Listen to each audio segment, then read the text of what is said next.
I can't talk to your mother like this. Your father just doesn't understand me the way you do. You're such a good listener.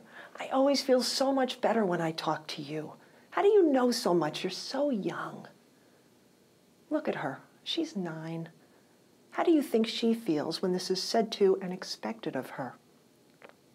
Well, I can tell you because that little girl was me. Special? Yeah, I felt special. I was trusted with very adult information, and I could keep their secrets. Powerful? Powerful also, because they told me I could make them feel better, and I believed it. So then why at the same time did I feel so powerless and like a failure? Well, I couldn't fix or change either one of my parents, and I certainly couldn't save their marriage. I felt torn in between them. I didn't know who or how I could be loyal to them both. I had a knot in my stomach most of the time. I felt confused and overwhelmed and like I was crazy. I was just a kid. So this is totally inappropriate to ask of a child, but I thought it was my job to handle it, and I really believed I could handle it. I can say to you right now, looking back, that I see all of this, but I definitely couldn't tell you until I was in my adult years. Now look at him. He's 7. Let's say we're at the funeral for his father. His father just passed away.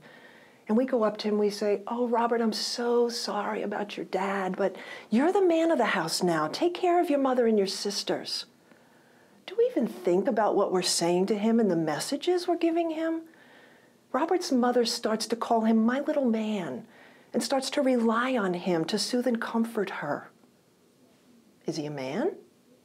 Does he have what it takes to take care of his mother? And what does it really even mean, take care of your mother? The result of this scenario is that Robert doesn't get to have a childhood. So the 2 examples I just presented to you demonstrate aspects of what we call covert emotional incest. Covert emotional incest happens when a caregiver or parent uses their child as a confidant or substitute spouse. You see, parents and caregivers are supposed to be there to meet their child's needs. The child is not supposed to be there to meet their caregiver or parent's needs. But when we have covert emotional incest, this gets turned upside down. Incest, why do we use that word and put the sexual piece in? Because the spousal role is a sexual role, whether there's physical sex happening or not. And since there's not actual physical sexual contact, it can be crazy-making for the child. Like for a long time growing up, I felt like I was having an affair with my father. I'd experienced the jealousy of my mother when my father and I would go out together alone. And when we got back to the house, my mother was angry with me and short and curt with my father. When I was an older teen and young adult, and my father and I would be out together alone, people would ask us, "Oh, is this your wife?" And we laughed. We thought that was so cute and so funny. You know, we were just close. Well, it's not cute and it's not funny. What I know today, and I see often with clients, is that my father and I interacted more like lovers than we did like father and daughter, and people definitely pick up on that. Covert emotional incest also involves objectification. The word objectify literally means to degrade to the mere status of an object. Perfect example of this. Young woman I worked with a long time ago. She grew up in a family where her father made peepholes in every room of the house so he could watch his wife and his daughters whenever he pleased. "But I wasn't sexually abused by my father," she said to me. "He molested my 2 sisters. He never touched me." Okay, so think about that for a moment. He never touched me.